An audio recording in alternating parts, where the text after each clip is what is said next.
Hindu Vedic క్యాలెండర్లో మాసాలు అంటే ఏంటో తెలుసుకుందాం. ఎర్త్కి సన్కి మధ్యలో మూన్ ఉన్నప్పుడు మనకి అమావాస్య అనేది జరుగుతుంది.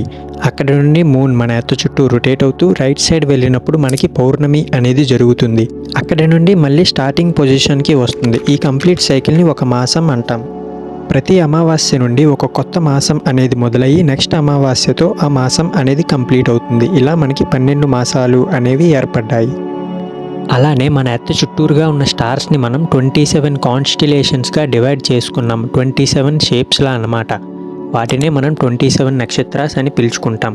27 నక్షత్రాలు మన ఎర్త్ చుట్టూరుగా ఉంటాయి. అలానే మన మూన్ అనేది మన ఎర్త్ చుట్టూ రొటేట్ అవుతూ రోజుకొక నక్షత్రంలో కనిపిస్తుంది.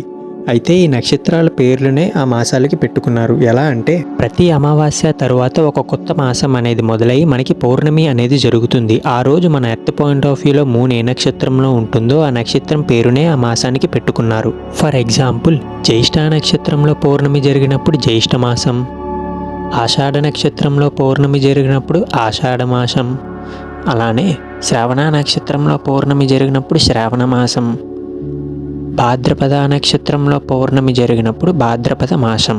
ఈ విధంగా ప్రతి మాసంలో వచ్చే పౌర్ణమి రోజు ఏ నక్షత్రంలో జరుగుతుందో ఆ కంప్లీట్ మాసానికి ఆ నక్షత్రం పేరును పెట్టుకున్నారు. ఇలా 12 మాసాలకి 12 నక్షత్రాల పేర్లు పెట్టుకున్నారు.